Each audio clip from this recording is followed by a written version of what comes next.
Salut, bienvenue sur Valentin Finance et aujourd'hui on va aborder ensemble les escrocs de la finance.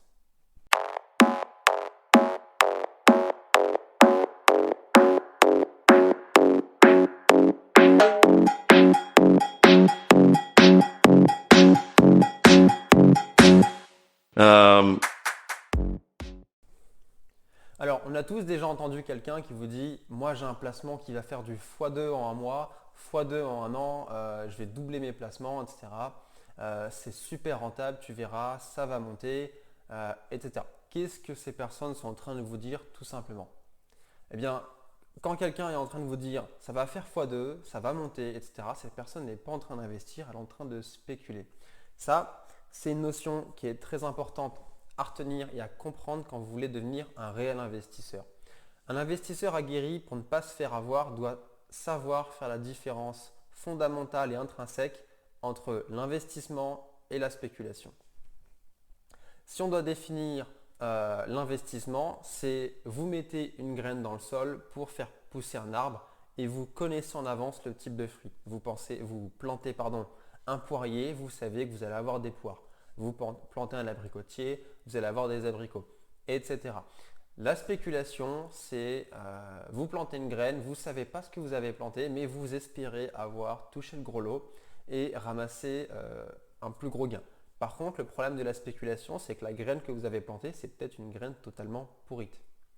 Et la différence, voilà, avec cette petite métaphore, c'est que investir, c'est placer son argent sur quelque chose de mûrement réfléchi en sachant à l'avance les gains que vous allez avoir, enfin en tout cas avoir une idée des gains, parce qu'on ne peut pas avoir une certitude.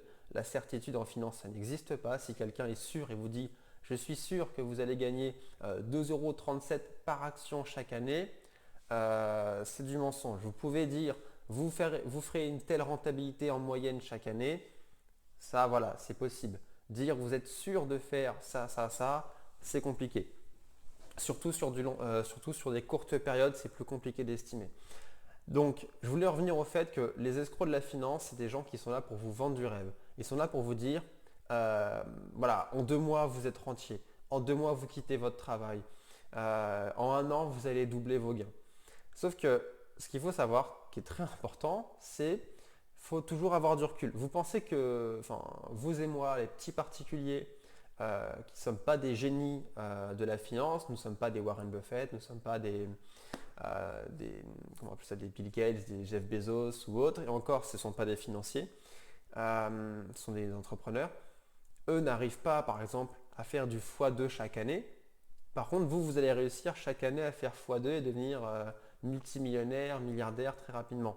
Donc ça, en fait, il faut prendre du recul et être humble sur ses compétences. Savoir que dans ce domaine, je suis mauvais, dans ce domaine, je suis bon. Je vais me perfectionner dans le domaine où je suis bon pour gagner plus. Faut pas, quand vous allez à l'école, la mentalité, c'est de se dire, vous êtes bon là, vous allez travailler, vous êtes mauvais pour rehausser entre guillemets la moyenne. Dans la vraie vie, ça ne se passe pas comme ça. Vous n'allez pas sur un terrain de jeu où vous êtes mauvais. Vous allez jouer sur le terrain de jeu où vous êtes sûr de gagner. Moi, par exemple, j'aime pas le foot, je suis nul au foot. Vous ne me ferez jamais faire un match de foot en me faisant parier quelque chose. Même s'il y a le côté, comment appeler ça, euh, d'esprit de se dire voilà, je me perfectionne, je m'améliore, etc. Non, moi, ça ne m'intéresse pas de jouer à un jeu où je suis sûr que je vais perdre. Je veux jouer sur des jeux où je suis sûr d'être gagnant, où j'ai un avantage. Eh bien, un investisseur, c'est pareil. Il va sur le terrain qu'il connaît, où il est sûr de gagner. La spéculation, c'est un terrain que vous ne connaissez pas. Si demain vous dites je vais acheter cette action parce qu'elle fera x10, qu'est-ce qui vous fait dire qu'elle fera x10? Vous n'avez pas d'indicateur fiable. Si vous achetez une crypto-monnaie, c'est pareil. Intrinsèquement, ça n'a pas de valeur. Vous espérez que plein de gens l'achètent pour pouvoir la revendre et faire une plus-value. Et encore, du coup, ce n'est pas un actif, puisqu'une fois que vous l'avez vendu, vous n'avez que du cash. Et le cash n'a pas de valeur. Donc investir, c'est vraiment posséder quelque chose, investir dans quelque chose qui va produire des fruits chaque année ou chaque mois en fonction de ce qu'on peut appeler son temps de récolte en fait. Donc voilà, je voulais vraiment mettre en garde sur cette chaîne puisque cette chaîne va parler de choses concrètes, de finances, d'investissement, d'entrepreneuriat. Et on n'est pas là pour se dire, voilà, vous allez faire du x2, etc. Alors je sais que c'est des titres de vidéos qui attirent. En général, il y a deux types de vidéos sur YouTube qui attirent. Il y a pourquoi vous perdez de l'argent, c'est la crise, c'est la fin, la banque vole votre argent, enfin voilà, tous les titres qui font peur, ça c'est dans la nature humaine, on a tendance à aller voir ce qui fait peur.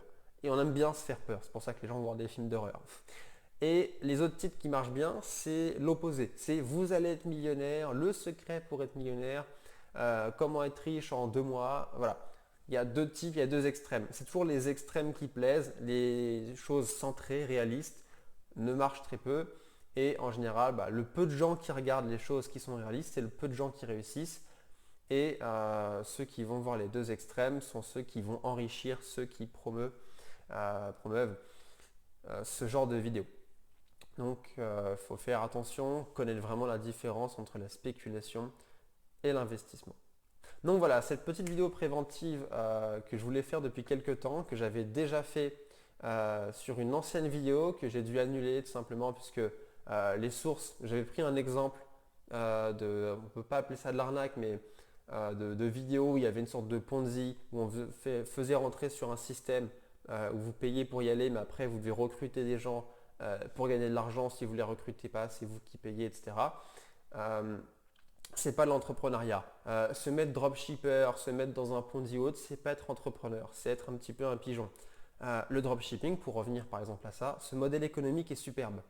Par contre, si vous voulez faire, je lance un business en dropshipping pour faire de l'argent, vous allez perdre de l'argent. C'est une certitude. Ceux qui gagnent en dropshipping, c'est ceux par exemple qui ont une idée révolutionnaire d'un produit. Ils disent ah ce produit il est génial, ça va changer le monde, ça va aider les gens. Je vais le lancer, mais je vais le lancer en dropshipping pour réduire mes coûts. Voilà. Le dropshipping c'est un outil, c'est pas un business. Ça faut le retenir. Donc je pense que j'ai à peu près tout dit. Du coup c'est la fin de cette vidéo. N'hésitez pas à la liker, à la partager et surtout portez-vous bien.